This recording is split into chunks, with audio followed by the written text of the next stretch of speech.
so you get the first question. So I actually have two questions. Oh, So now, I won't go further. Don't take into notes. this. don't take notes.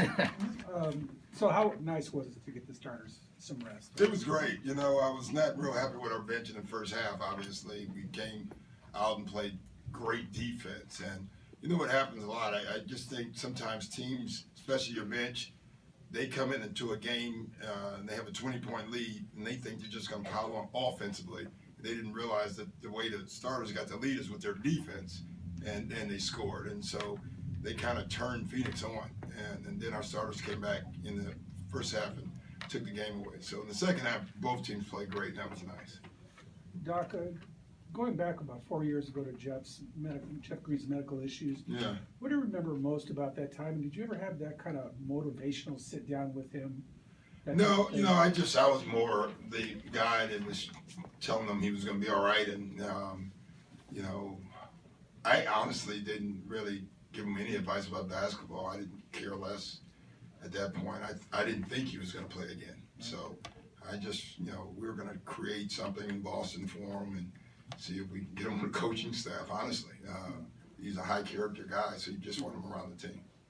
The box score will say that DeAndre only had 11 rebounds, so was this maybe the most active defensively? That was great. He was absolutely wonderful all over the floor.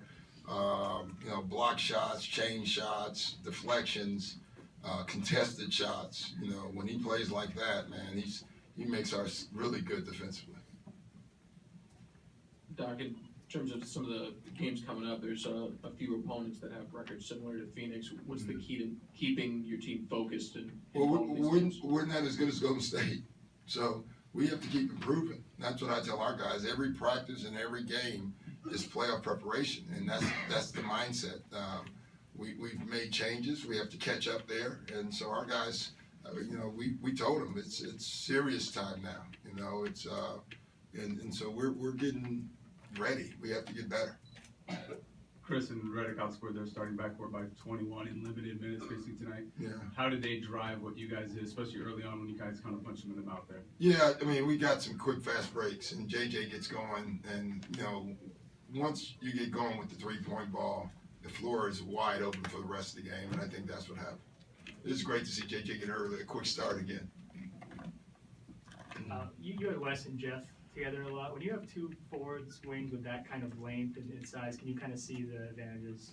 Yeah, it's nice. Yeah, I worry about our ball handling a little bit, but Jeff can really handle the ball. So we kind of allowed him to be the other ball handler, but their length isn't a factor. I mean, they got deflections, blocked a couple shots, and the fact they're long and can shoot is good as well. Concerning Jeff Green's sort of acclimation to the offense, which we touched on before the game, how do you think this was in terms of maybe a step forward or not, and his performance in the first half, and the more of a scoring touch in the second? Yeah, he was good both halves. Really, he was the only positive light in the first half for the second unit, but then in the second half he was terrific.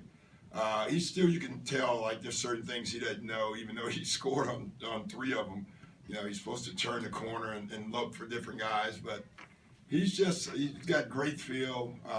He's so skilled. I mean, the last two baskets with his left hand. He's just a skilled player. He's going to help us. Doc, is this the time of year where you start to talk the early kind of seeds of playoff preparation? Is that? I do it all year. I tell our guys every practice is a playoff practice. You know, we have to practice habits, and we were talking about it in training camp. I mean, we really do. I think you have to have that mindset that you don't get a lot of practices. So every time you practice is playoff preparation. Does that land? It's landing all right for me.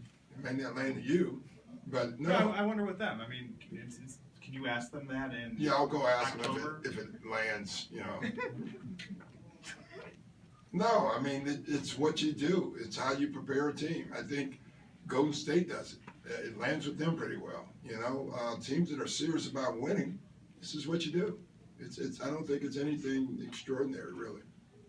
Doc, we were kind of joking that we don't know if DJ is left-handed or right-handed. Do you know? I'm not sure. No. But in saying that, No, he's left-handed, but but In saying that, it looked as if he wanted the ball more down low, more than I've seen in the past. Was he being more aggressive? Yeah, we've been, we talked about it in Miami, and just, there's times where he can duck in and he doesn't do it, and we want him to do it, and we're gonna get him if he doesn't. And then he has to put the work in as well. And since that day, I think he's stayed over, he's working hard on that. He's getting in, he's starting to slow down a little bit, which is really important. It sounds silly, but like I tell him, DJ, the guy's not gonna grow. If you're bigger than the guy that's guarding you, what's the rush? He's not gonna grow, he's still gonna be 6'9", 10 seconds later. And I think he's starting to understand that and take his time. If he can become something bigger force, how much more does that help you guys? Well, it helps us because it's tough to switch. It's tough to do a lot of things, so it definitely helps us. Better be a better question than that. It's related. Oh, gosh. Does having a team that's out there like the Warriors are out there, is it easier to talk to your team about chasing or catching? No, it's just, if you're not the one, it doesn't matter. If you didn't win it, then you're chasing, everybody. So I just think it's probably harder when you're them, than not. So no, I think there's 10 teams that are probably very serious about doing it, and I don't think it's that hard. CP, we have two schools here today, so. Not enough of Wake Forest.